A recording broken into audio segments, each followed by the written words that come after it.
Good morning. पिछले video में हम लोगों ने कॉस्ट वॉल्यूम प्रॉफिट और बीईपी एनालिसिस के बारे में बहुत अच्छे से पढ़ लिया है। और कॉस्ट वॉल्यूम प्रॉफिट या बीईपी एनालिसिस में फॉर्मूले के आधार पर हम ये डिसाइड कर पाते हैं कि कितना कंपनी की प्रोडक्शन की मात्रा है और उसमें कितनी कॉस्ट लग रही है, उसके आधार पे हमें कितना प्रॉफिट हो रहा है। तो इन चीज़ों को फाइंड आउट किया था। इसी प्रकार से वह कौन सा प्रोडक्शन का लेवल है जिसमें हमें न तो लाभ होता है न हानि होती है, अर्थात बीपी एनालिसिस भी हमने बहुत अच्छे से किया था। और आज हमारा नया चैप्टर है इसी से कोरिलेट होते हुए ही कि जितना भी हम मैनेजमेंट से संबंधित डिसीजन लेते हैं तो उसमें मार्जिनल कॉस्टिंग की बहुत इम्पोर्टेंस रहती है, क्योंकि मार्जिनल कॉस्टिंग एक ऐसा टेक्निक है जिसके द्वारा हम विभिन्न प्रकार के डिसीजन ले सकते हैं। क्योंकि जहाँ वस्तु का निर्माण होता है वहाँ मैनेजमेंट के सामने ये दिक्कत आती है कि किस प्रकार का प्राइस का रॉ मटेरियल ख़रीदा जाए, किस प्रकार के लेबर का पेमेंट किया जाए, या हमें जो रॉ मटेरियल मिलता है मार्केट से वह परचेज किया जाए या नहीं किया जाए। तो कई प्रकार की प्रॉब्लम्स आती है। उन प्रॉब्लम को सॉल्व करने के लिए हम मैनेजरियल कॉस्टिंग का सहारा लेते हैं। और जो प्रॉब्लम आती है वो मैंने अभी थोड़ी देर पहले बताया था कि प्राइस डिटरमिनेशन की हो सकती है, प्रोडक्शन के लेवल की हो सकती है, लेबर के परचेज की हो सकती है, प्रॉफिटेबिलिटी की हो सकती है, या सेल्स एरिया सेल्स से संबंधित हो सकती है।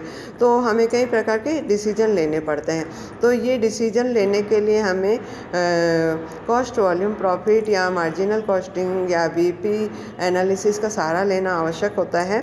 तो इसी के आधार पर हम नया चैप्टर शुरू करने जा रहे हैं। और नए चैप्टर के अंतर्गत, जैसे कि मैंने अभी बताया था कि वस्तु खरीदी जाए या बनाई जाए, मार्केट का कितना एरिया कवर किया जाए, नहीं किया जाए, नई मशीनें खरीदी जाए, नहीं खरीदी जाए, या लेबर किस मूल्य का खरीदा जाए, और ऑप्टिमम प्राइस क्या हो सकता है, इस चीज़ का ध्यान रखा जाए।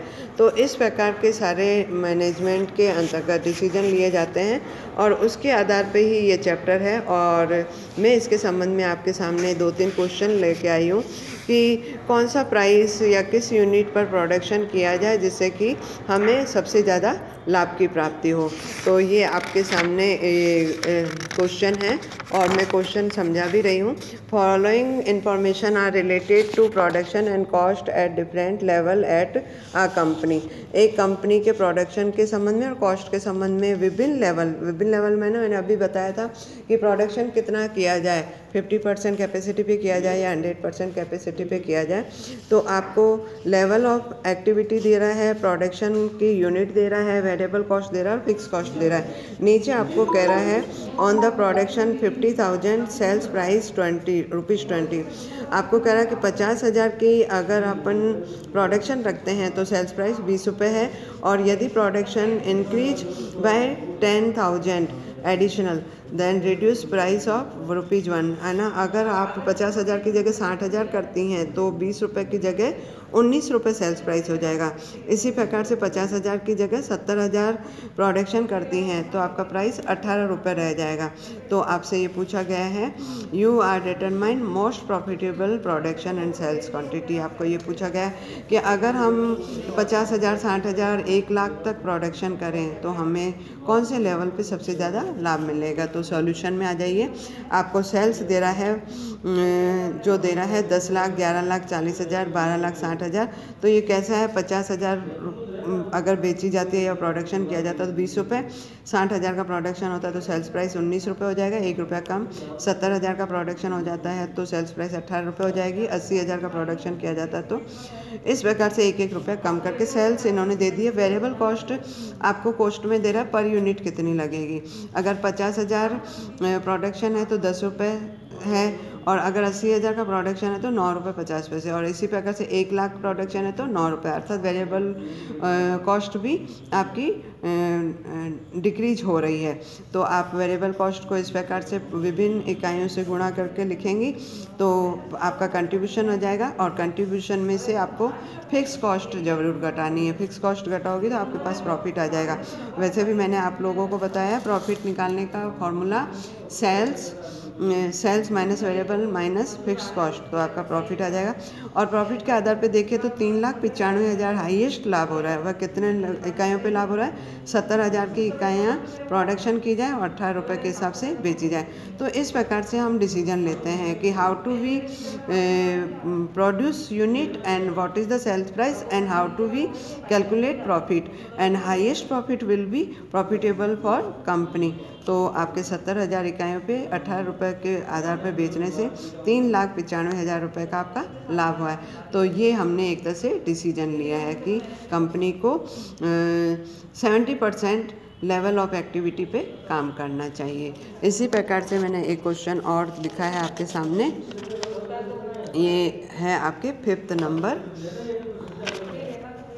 हाँ, 5th नंबर पे आपको ये कह रहा है कि अच्छा 5th नंबर इजी आप करके देखिएगा, मैं नेक्स्ट करवा रही हूँ। हाँ, एक चीज़ होती है कि कभी कभी क्या होता है कि मैन्युफैक्चरिंग कंपनी है, तो हालांकि हम फर्स्ट ईयर सेकेंड ईयर में पढ़ चुके हैं, स्टॉक लेवल कंपनी के द्वारा रखा जाता है, अर्थात मटेरियल कंपनी के अंतर्गत इतना होना चाहिए कि किसी भी प्रकार का अवरोध पैदा नहीं हो, हमारा प्रोडक्शन निरंतर चलता रहना चाहिए। ऐसा नहीं कि मटेरियल की वजह से हमारा प्रोडक्शन रुक जाए। या फिर दूसरी बात हम कहें कि जब कभी कंपनी में कभी काम हो रहा होता है तो कभी स्ट्राइक हो जाती है या कभी लॉकआउट हो जाता है, तो हड़तालें होने के कारण से हमारा काम क्या हो जाता है?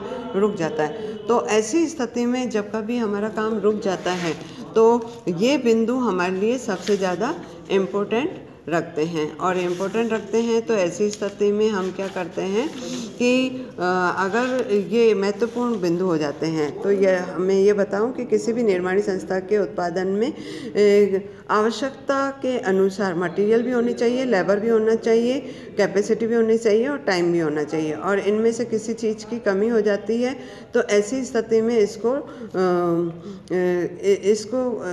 की फैक्टर कहा जाता है या लिमिटेड फैक्टर कहा जाता है। तो ऐसी स्थिति में हमें कुछ प्रकार से क्वेश्चन सॉल्व करके करना चाहिए जिससे कि हमारा लिमिटेड फैक्टर के द्वारा हम ज़्यादा लाभ प्राप्त कर सकें। तो ऐसी स्थिति में मैंने आपके लिए एक इलस्ट्रेशन रखा है। ये आपको कह रहा है कि following information are related to two product A and B if labor hour are available is limited content which product is the more profit। अगर आपका श्रम है वह सीमित मात्रा में है या सीमित है तो ऐसी स्थिति में कंपनी के द्वारा दोनों प्रोडक्ट में से कौन सा प्रोडक्ट ज़्यादा बेनिफिशियल होगा और उसे प्रोड्यूस किया जाएगा। तो आप लोग देखिए इस क्वेश्चन के अंतर्गत सबसे पहले सेल्स प्राइस लेंगे। सेल्स प्राइस आपको दी हुई है 1000। इसी प्रकार से मटेरियल दिया हुआ है 500 रुपये और वेजेज आपकी हो जाएगी 200, क्योंकि 20 घंटों को 20 से गुणा करना है और वेरिएबल कॉस्ट हो जाएगी 50% ऑफ वेजेस, तो 200 का 50% हो जाएगा 100। तो हम इसमें निकाल रहे हैं टोटल मार्जिनल कॉस्ट आपकी 500, 200 और 100, 800 रुपये और कंट्रीब्यूशन हो जाएगा 200। ये चीज़ आपको आनी चाहिए और मैंने सिखाई भी थी। और इसी तरह से बी का भी निकाल लीजिए। अब आपका कंट्रीब्यूशन अपॉन सी कर देते। कंट्रीब्यूशन अपॉन सी का मतलब या इसका फॉर्मूला भी आपको दिया हुआ है S minus v upon PBF। PBF का मतलब होता है प्रिंसिपल बजटेड फैक्टर, अर्थात ये की फैक्टर जिसको अपन कहते हैं, इसको PBF शॉर्ट टर्म में कहते हैं। तो PBF अपना क्या है? टाइम है, लेबर है, तो लेबर आवर है, वो लेबर अमाउंट में नहीं है, लेबर आवर है। तो 20 and 10, तो दोनों का कंट्रीब्यूशन, जैसे ए का कंट्रीब्यूशन 200 अपॉन आवर्स हो गया ए के 20 का भाग दे दीजिए। इसी प्रकार से इसका कंट्रीब्यूशन हो गया 150, आवर्स हो गए 10। तो हमारा आंसर आ रहा है 10 and 15। तो 15 हमें ज़्यादा प्रॉफिटेबल माना जाएगा क्योंकि 15 के द्वारा हमारा कंट्रीब्यूशन ज़्यादा निकल रहा है। तो हम ये डिसीजन लेंगे कि बी प्रोडक्ट को ज़्यादा बनाया जाए। इसी प्रकार से इसका नेक्स्ट क्वेश्चन भी आपको दिया हुआ है और नेक्स्ट क्वेश्चन में भी आपको इसी प्रकार से पूरा क्वेश्चन सॉल्व करना है। और कंट्रीब्यूशन निकला हुआ है 140 और दूसरा 174 और इसमें भी टाइम लिमिट है। तो टाइम लिमिट आपको जो दी हुई है ए प्रोडक्शन में 2 आवर और दूसरे में 3 आवर, तो 2 घंटों का भाग देंगे और 3 घंटों का भाग देंगे। तो जो पहला प्रोडक्शन है ए प्रोडक्शन वह प्रॉफिटेबल ज़्यादा रहेगा टाइम फैक्टर को देखते हुए। तो इस प्रकार से डिसीजन मेकिंग के आधार पर भी हमें क्वेश्चन करने हैं और आप लोग इस चैप्टर में बहुत सारे क्वेश्चन दिए हुए हैं। एक और क्वेश्चन था जो वो भी मैं करवा देती हूँ।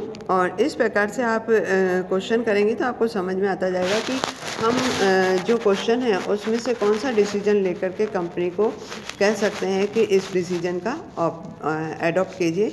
और इस प्रकार से हम डिसीजन मेकिंग के क्वेश्चन करेंगे।